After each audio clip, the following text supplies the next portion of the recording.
Hi, clickorlando.com. I'm News 6 morning anchor Kirsten O'Connor alongside Rick Jantra, one of our legal experts. We're going to grab the microphone because it looks like it just popped right off. This is live for you guys on clickorlando.com. It's right there. Thank you so much, Shannon. All right, we'll give this back to Rick. So I'm also monitoring the live News 6 Pulse Trial Twitter page right now because we are 4 minutes from 9 o'clock, which means 9 o'clock is when the jury will begin deliberating again. That's correct. And just in case we get any updates from our reporters in the courtroom, I want to make sure that we have our Twitter feed up right now. But before we begin at 9 o'clock, I just wanted to talk with you, Rick, again about what we saw yesterday. We know that closing arguments were pretty elaborate, pretty strong. Yes, pretty compelling from both sides, actually. I mean, the government did exactly what it should have done, is tried to lay out on a silver platter for the jury exactly what acts they believe Noor Salman committed that aided and abetted Omar Mateen.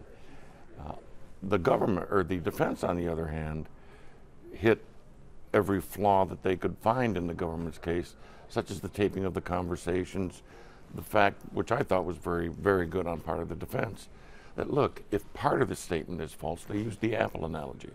You know, you eat a third of the apple and there's a worm, you're going to throw the rest away. Well, if a third of her statement has been proven inaccurate, how can you believe the rest? So I mean, I think both sides have done a very good job in presenting their version of the case, and it's going to be a very tough decision for the jury to make. I know one of the things that our investigator Mike DeForest was pointing out yesterday was the deliberate questioning that one of the attorneys was doing toward the jury. What do you think? Do you believe that? Almost rhetorical questioning. I don't know if he was waiting for a head nod or some sort of an expression from the jury, but it's interesting to kind of put that into your closing argument. Oh, it very is, because what you're trying to do is, in order for a guilty verdict, it's got to be unanimous, 12. For a hung jury, all you got to do is convince one juror that there's a question. So by asking that individual question of the individual jurors or addressing it, it puts them on the spot. It takes away the mob mentality, if you will, the group mentality. It focuses and lets every jury know this is your individual decision. It's not a group decision. Each one of you has to be convinced beyond a reasonable doubt. Yeah. So it's a very effective technique. Yeah, it's something that we kind of expected to see out of this. The defense attorneys have been, at least our reporters have been talking about them being a little more elaborate, a little more dramatic, I guess you could use that word, but the prosecution has been very straightforward, laying it out for the jurors so that they can have a clear picture. And they did ask some questions at the end of it. As soon as they started deliberating, we got questions from them. Yeah, there were questions about, can we get an index? There was questions about the meaning of the instructions. You know, so what it shows is that this jury is taking their job very seriously. They're going to be very, very meticulous in their decision-making process.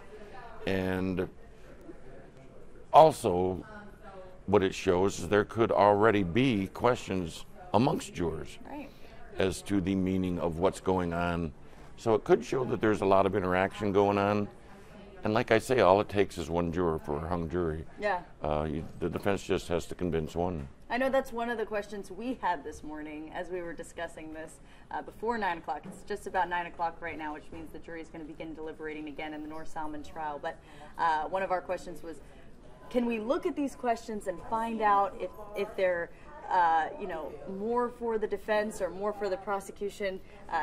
Are they leaning in any way just based on their questions? Not from these questions so far, but if they ask any additional questions, yes, that can telegraph the issues that's going on. You know, like if they ask, does it have to be unanimous? Right. Or, what can we do if we just can't change someone's mind? I mean, so as the case goes on, the more questions that are asked, sometimes they can really telegraph what the jury's thinking and what's going on back there. Yeah, but we do know, at least now, that they are really thinking through and following the instructions that they were given. Absolutely. They're taking their job 100% serious. And it sounds like they want to be 100% prepared before they actually begin their deliberations of discussing the evidence and analyzing the evidence. They want everything lined up. What's your gut tell you? The government has presented sufficient evidence for a conviction. The defense, however, has presented some interesting questions and has raised some doubt. So it's impossible to make a prediction. I personally think there could possibly be a hung jury, that the defense, although not strong enough to get a not guilty verdict, may have created a reasonable doubt in the mind of at least one juror. And, because they did an excellent job of painting Noor Salman as a person in their case, painting her as a mother, a very dedicated mother, someone who's not really up on every day, someone who kind of just sits back. And there could be people that would sympathize with that.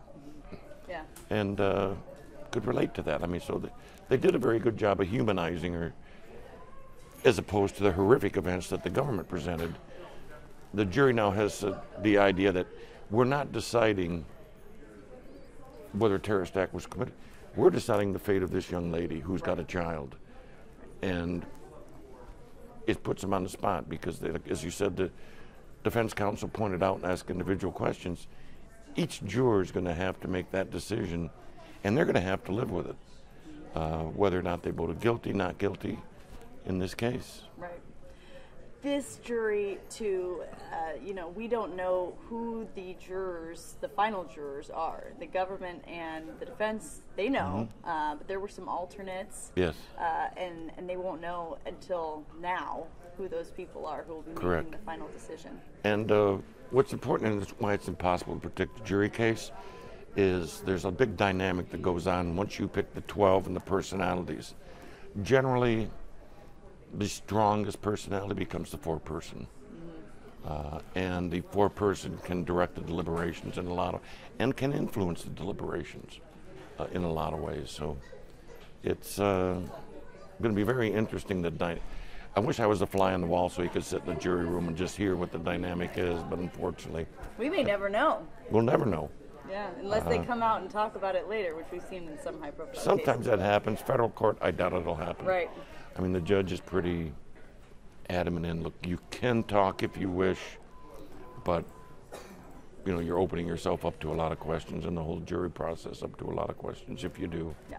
So it's 9 o'clock, 9:03 to be exact right now. How long do you think these deliberations will go? It's impossible to tell. I believe we'll have a verdict today.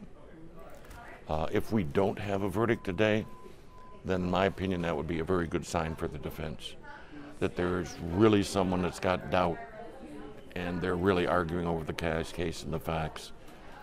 Generally they say a quick verdict is good for the government. In this case, I think a good verdict would be good for the government.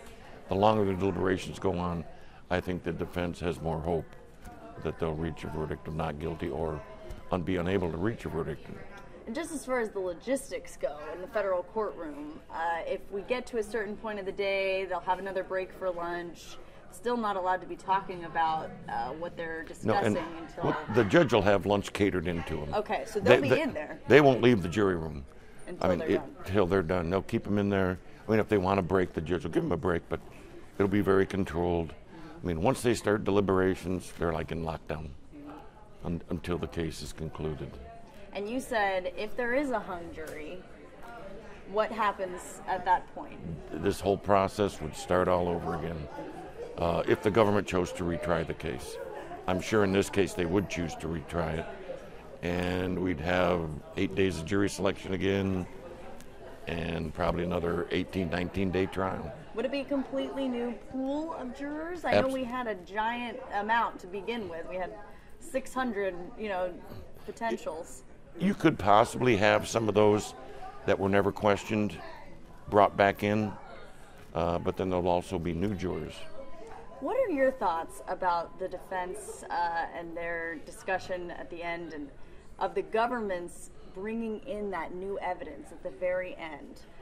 Do you think that was deliberate based on the defense saying that we didn't have that information about Pulse and Noor Salman being at Pulse, or do you think that they had that argument all along that Disney was the true target? I think that the defense knew way before the trial, as we saw in that one defense motion, they knew that Disney Springs was the target based on the timeline. Now, the government never came out and said that, but the defense had that information there. Now, as to Omar Mateen's father being an FBI informant, they didn't have that in advance. And under these circumstances, you can't really blame the prosecutors. I mean, the prosecutors involved in this case, very professional, very ethical. Sometimes it's difficult, even as the prosecutor, to get information from the FBI, especially in terrorist-related activities. So it's, the defense took advantage of it. They should have. And it gives them great arguments for appeal. I think their best argument on appeal is going to be whether or not Judge Byron should have granted the mistrial. Because, you know, they say that the fact that Omar Mateen's father was an FBI informant could have led us to other theories of defense and ways to proceed. We couldn't explore that. And even though the judge was legally correct, I'm not sure what a court of appeals would do on reviewing this, because the defense is correct. I mean, your defense changes and evolves with every little bit of evidence that comes in, and you have to mold your defense based on that evidence. So it's going to be very interesting. And even if there's a conviction, this case is long from over, because you're going to have a very lengthy appellate process. And on the caliber of the attorneys involved, it's going to be going for a long time. Right. Noor Salman, I know that was a big question in our newsroom this morning, was where is Noor Salman? And we don't necessarily know where she's being held. If she is not convicted, we get the verdict today and she's not convicted. She walks out. Absolutely. She'll leave from the marshal's lockup. Walk right out of the courthouse. Yeah. I think, based on, I can't remember what I read, but she may be being held in Sumter County, you know, away from all the regular inmates and kept private, you know, because of the issues involved in her case. But yeah, she'll walk out of the courtroom. In a federal court case, that's how it works? Yes. Okay. And would there be any concern for her safety, or? Oh, absolutely. Yeah. I would, no matter what happens, this young lady's life's ruined by the acts of her husband. She is going to be despised by some, despised by many, for the acts of her husband. And if acquitted, people will just say she had a good lawyer, or the process was flawed. So no matter what the verdict is, there's some people that will always demonize her. It's going to be extremely difficult. And I think she already said she changed her child's last name because of the stigma put with, you know, what was created by the father. Yeah. That just goes to show how this has affected the family as a whole, not just Noor Salman is the name we keep hearing. But yeah, but absolutely. It's the whole family, the aunts, the uncles. I mean, anybody with the last name of Mateen is going to have to deal with this forever. And the doubts and the questions about their true affiliations, and, you know, just how could your relative commit such a horrendous act in killing 49 people? Yeah. But, it brings up another good point, though, which is one of the major, I don't want to call it a theme, but one of the major things we keep hearing throughout this trial process is there is no one to blame in this horrific tragedy. Correct. The Mateen died in all of it, and so she was potentially the one to blame. Yes. And if she is not convicted, I wonder if there's the chance that we will see another trial, and this time for Sadiq Mateen. That's very possible. You know, what happened, one of the defense arguments is we were not, and we didn't pay attention to the communications between Omar Mateen and his father. You know, what's the timeline on there? What's the location? I mean, they never ran anything on Sadiq Mateen's phone. Did Sadiq Mateen ever go by pulse? Could he have relayed information to his son? I mean, so these are all questions that the defense says, look, we didn't get a chance to explore. And it'll be very interesting. What I think is extremely interesting is that the FBI cut the father off as an informant in June of 2016. I mean, after searching his house and finding these records, and after the acts at Pulse. I mean, it's like a moment where they're saying, we wish he wasn't an informant. Yeah, there's still a lot to be explored in that. Yes, that's going to be extremely interesting how that plays out. Yeah. I'm checking our Twitter feed right now to see if we have any updates. Again, if you are interested in getting the minute-by-minute updates from us throughout the day, we have a special page of Twitter dedicated to it. It's at News 6 Pulse Trial, all one. And it looks like 4 minutes ago we did get one tweet that says jury deliberations have resumed this morning. They're going to have breaking information on the page. So we'll continue to update you here on clickorlando.com. We'll have our News 6 legal experts here with us throughout the day. But keep it right here, and as soon as a verdict is reached, we'll have it online and on our air on News 6 WKMG. Thanks so much, Rick, and you're thank welcome. you for joining us.